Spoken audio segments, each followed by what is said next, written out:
ఒక బాధ్యత కలిగిన రాజకీయ నాయకుడు ఎవరైనా కావచ్చు. ఏదైనా ఒకప్పుడు నేను చూస్తే ఒక చిన్న విషయం విమర్శ వచ్చిందంటే చాలా కాన్షియస్గా ఉండేవాళ్ళం. పేపర్లో ఒక చిన్న ఆర్టికల్ వస్తే ఆ ఆర్టికల్ పైన మదన పడి ఇమ్మీడియట్గా కౌంటర్ చేసి మనం డిసాసోసియేట్ అయ్యేవాళ్ళం. ఒకప్పుడు దశ మీరు కూడా ఉన్నారు. నేను తెల్లవారితో నిద్ర లేసి రాష్ట్రంలో అన్ని న్యూస్ పేపర్లో వచ్చే ఆర్టికల్ చూసుకొని 6 గంటలకు సమీక్ష చేసి అక్కడి నుంచి అధికార యంత్రాంగాన్ని ఉరికి తెచ్చిన పరిస్థితి. దాంతో ఒక భయంగా ప్రతి ఒక్కరు పనిచేశారు. ఈ రోజు మనం చూస్తే సోషల్ మీడియా చూస్తే ఈ రోజు ఎవరిపైన ఏ ఆర్టికల్ వస్తుందో ఏ ఫోటో వస్తుందో చెప్పలేని పరిస్థితి. నిన్న కూడా చూస్తే ఒక మాజీ ముఖ్యమంత్రిగా పనిచేసిన వ్యక్తి ఏదైతే తన తల్లి పైన లేకుంటే సోదరి పైన ఆర్టికల్స్ పెట్టి డ్యామేజ్ చేస్తే వాళ్ళని సమర్థించే పరిస్థితికి వచ్చాడు. అంటే ఆ దిశ ఎవరైనా సరే మనం ఒక విషయం గుర్తుపెట్టుకోవాలి.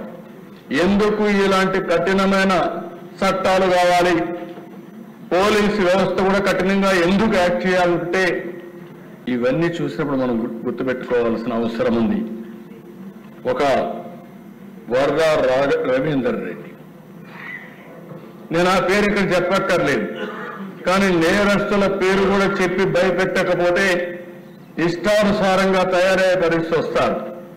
కొన్నిసార్లు మనం కూడా చర్చించాల్సిన బాధ్యత కూడా ఉంది. అతని మీద వైఎస్ఆర్కు పుట్టిన బిడ్డ కాదు, వైఎస్ విజయమ్మ బిడ్డ మాత్రమే. ఇంకా ఉండేటి నేను చెప్పలేని దిశ ఏం చెప్పాలో నాకైతే అర్థం కాదు. అది నా నోటితో నేను చెప్పే విషయాలు కాదు. ఉచ్చరించడానికి కూడా ఈ అసెంబ్లీలో మంచిది కాదు ఎలాంటి ఆర్టికల్ దేశం. అలాంటి వాణ్ణి నిన్న మాట్లాడుతూ అతని పేరుతో వేరే వాళ్ళు పెట్టారని చెప్తారా మీరు? ఒక నాయకుడు బాధ్యత ఇది అంటే ఇంకా వెనకేసుకొస్తున్నావు. అదే షర్మిల నిన్ను కూడా చెప్తా ఉంది.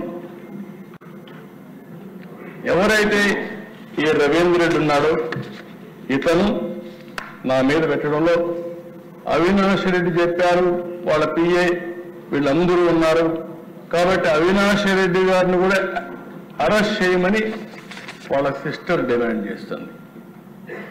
ఎవరైతే బాధితురాలు ఆవిడ డిమాండ్ చేస్తే ఈ పెద్ద మనిషి ఇప్పుడు కూడా సమర్థించుకునే పరిస్థితికి వచ్చాడు. ఒక్కరిని గురించి కాదు అధ్యక్ష, ఈరోజు ఎన్ని పోస్టర్స్ అధ్యక్ష. హోమ్ మినిస్టర్, రాష్ట్రంలో హోమ్ మినిస్టర్కే రక్షణ లేకపోతే ఎవరికి ఉంటుంది? ఒక దళిత మహిళ క్యారెక్టర్ అసాసినేషన్ అంటే రౌడీలకు కూడా భయం లేకుండా పోయింది. హోమ్ మినిస్టర్ లెక్కలేదు, డీజీపీ లెక్కలేదు, హోమ్ సెక్రటరీ లెక్కలేదు, డిప్యూటీ సీఎం అని లెక్కలేదు, ఎవరైనా లెక్కలేదు. అంటే ఏంటి విచ్చలవిడతనం? ఏమనుకుంటున్నారు మీరు? ఇంకో పక్కన చూస్తే అధ్యక్ష డిప్యూటీ సీఎం పైన ఏం చెప్పాలి అధ్యక్ష? ఇది చూస్తే మనసు వికలమైపోతుంది, బాధ కలుగుతుంది, నిద్ర రాదు. మనం కూడా మనుషులమే అధ్యక్ష.